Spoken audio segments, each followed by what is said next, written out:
When I came to Cal Maritime, it was initially to sail, but I also was still interested in math and science, so I was looking around at the different professors and seeing what kind of research they did, and talked to Dr. Runyon because I was interested in quantum mechanics, and he directed me to Dr. Yip.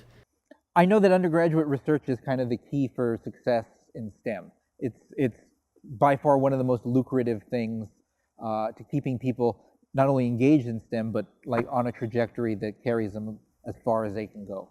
Because I was doing this research with Frank, I had kind of a grounding for my learning, and that helped me learn a lot faster.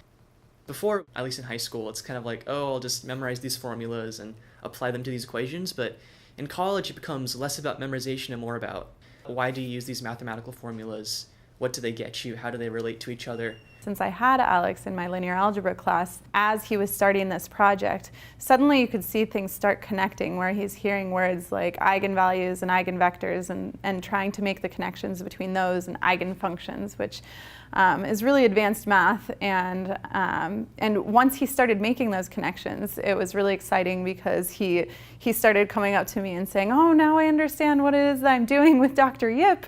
All of these things make sense. And so it's exciting to see something in the classroom actually translate to a research experience. He has a really great rapport with people, he has a great rapport with faculty, and I see him also conveying his excitement in these ideas to other students, which is really a wonderful thing about Alex. You can tell, so in the classroom, it's very clear that his peers respect him and know that he is, if anyone's getting it, it's Alex, basically. And so as an educator, I often tend to try to use my students to help teach each other because that ends up working sometimes better than me trying to instruct them. And so Alex is definitely one of those sort of peer instructors in that sort of setting. Sometimes I'll dive into a subject and maybe I'll be learning something and I'll hit a roadblock and oh, I don't know what's going on anymore. It's nice to kind of relax. If I give it some time and just kind of not think about it at all, when I come back at it again, it's maybe a different perspective or I have a fresh outlook on it that helps me understand it better. I go to the gym. I mean, you definitely have to have a balance between your mind and your body. You can't just sit down all the time and crunch out numbers because your body is very connected to your mind and how you think.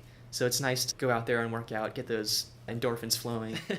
Alex, I think he gravitated towards the idea of how undergraduate research works, how summer opportunities can really give you a chance to focus on something in a really direct way. You know, in my coursework, I advertise that one of the advantages of being here in the greater Bay Area is there's a lot of STEM resources. So the fellowship that Alex selected is not limited to undergraduates at particular institutions or anything like that, but it's on the merits of the work that's proposed and whether it's, scientifically interesting, whether it's doable within the time frame. I think Alex's experience at the Berkeley lab, he would regard it as being as successful as I regard it. I think he had a blast. And I think he got to meet people from all over the country and in some of the best AMO physics programs in the United States. There's total value in being on a small campus, and especially one that has, I think, a faculty that's engaged, that value for them and value for us, because we become invested in their success.